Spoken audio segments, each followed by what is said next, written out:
Yes, good evening everybody. I hope you are doing fine. और जैसा कि आप सभी लोग जानते हैं कि पीजी के एग्ज़ाम जो है वो स्टार्ट हो रहे हैं। सो उन्हीं में से कुछ मुद्दे जो कि यूनिवर्सिटी गाइडलाइन में दिए गए थे या फिर जो आप में से कुछ विद्यार्थियों के द्वारा रेज किए गए हैं, उन्हीं को डिस्कस करने के लिए आज का वीडियो बनाया जा रहा है। So let us start with the major parts. कुछ चीज़ें ऐसी हैं जो डिस्कस कर ली गई हैं आप लोगों से। कुछ जो सिस्टम में समस्याएं आ रही थी या आ सकती हैं, मैं उनकी बात करूंगा अभी यहाँ पर। देखिए, सबसे पहले तो आपको कुछ चीज़ों के बारे में क्लैरिफिकेशन होनी चाहिए। That is you have to attempt your full paper. आप सभी को आपका पूरा पेपर अटेम्प्ट करना है और उसके लिए जो आपको नंबर ऑफ शीट्स अलाउड हैं, दे आर 36। कुल 36 शीटें आप इस्तेमाल कर सकते हैं और +1 आपका रोल नंबर होगा। तो जो आपकी स्कैंड कॉपी बनेगी, PDF बनेगी, वो आपकी टोटल 37 पेजेस मैक्सिमम बन सकती है। दोबारा ध्यान से सुनिए, आपके पास राइटिंग के लिए मैक्सिमम नंबर ऑफ पेजेस हैं, दे आर 36। देन आपको जो आपका फर्स्ट पेज लगाना है, that is going to be your university exam roll number. उस रोल नंबर के ऊपर आपकी फोटो और आपके दस्तखत, आपके सिग्नेचर होने चाहिए। नंबर 2, इन केस अगर आपसे आपकी 36 की 36 सीटें नहीं भरी जाती तो क्या करना है, तो जितनी सीटें भरेंगे आप उतनी सीटें लगाएंगे और आगे रोल नंबर लगाएंगे। मान लीजिए मेरा पेपर 25 सीटों में पूरा हो गया, तो मैं उन 25 सीटों की PDF बनाऊंगा प्लस एक जो मेरा रोल नंबर होगा, 26 सीटें। सबकी मैंने नहीं बनानी। देन आपके जो शीट्स हैं उसके ऊपर आपका रोल नंबर, आपके पेपर का कोड और नीचे आपके सिग्नेचर, या जो भी कॉलम प्रिस्क्राइब्ड शीट में दिए गए हैं उन कॉलम्स को आपने पूरा भरना है। ऐसा नहीं कि खाली छोड़ दें। और दूसरा, आपके फ्रंट पेज पे एक कॉलम और बना हुआ, दैट इज कि total number of sheets attempted. Total number of sheets आपने कितना जो है पेपर अटेम्प्ट किए, कितनी शीटों तक आपने पेपर किए, तो उसमें आप total number of sheets, let's say 22, 23, 25 जो भी आपका है वो भर दें आप लोग। देन आपने स्कैन कैसे करना है, ये एक बड़ा इशू आ रहा था सामने। देखिए, इसके लिए आपको एक अडोब स्कैन बताया गया था and that is doing fine. और उसके साथ ही अभी एक मुझे डाउट था कि 25 के बाद वो स्कैन नहीं करता, वो करता है। ऑटो डिटेक्शन का एक फीचर होता है उसके अंदर। आप उसको जब भी किसी पेज के ऊपर लेके जाएंगे ना, तो ऑटोमेटिकली क्लिक कर लेता है। If you don't want to do that, आपको अपना कैमरे का बटन क्लिक करना है और वो फोटो ले लेगा, तो it's okay. So Adobe scan में आपकी 37 शीटें हो जाएंगी बड़े प्यार से।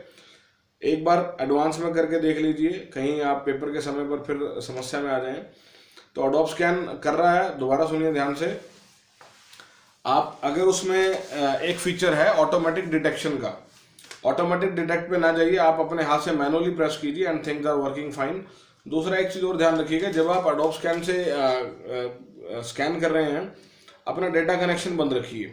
डेटा कनेक्शन बंद रखने का फायदा ये है कि आपको जो है अननेसेसरीली जो टाइम आपका लैप्स होता है वो नहीं होगा। सेकंड, 1-2 फाइल स्कैन करके देख लीजिए और उसकी लोकेशन जरूर चेक कीजिए कि वो कहाँ पर जा रही है। नॉर्मली फाइल मैनेजर में जाकर डाउनलोड में जाके एक फोल्डर बनता है अडोब स्कैन के नाम से, वहाँ पर आपको फाइल मिलेगी। नहीं मिलती तो जो भी आपके फ़ोन में लोकेशन है वहाँ पर जाके एक बार चेक कर लीजिए कि आपकी जो अडोब स्कैन की फाइल है वो कहाँ पर जा रही है। उसके बाद एक मसला है, फाइल को नाम कैसे देना है हमने।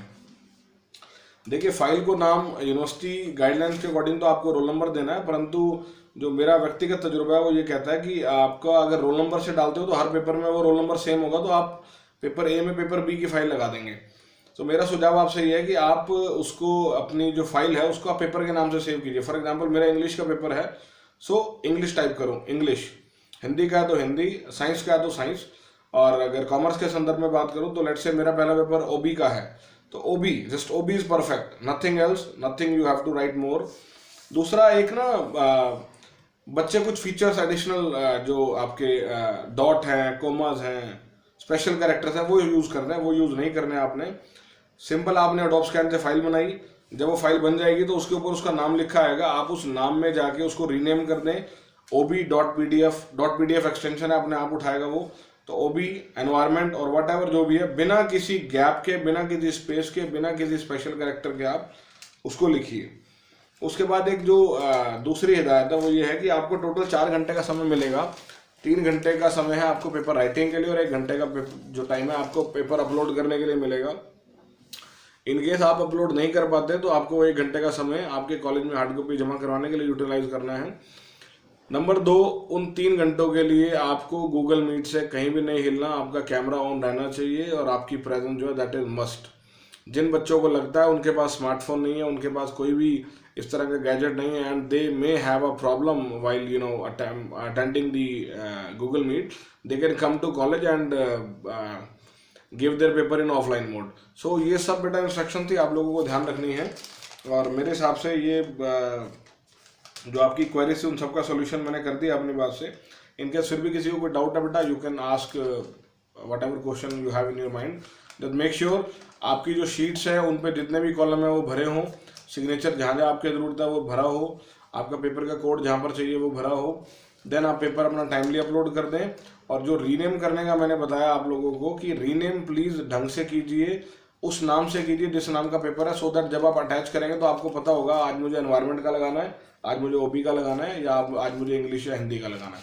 ठीक है, thank you so much everybody, have a good day and best of luck for your exams.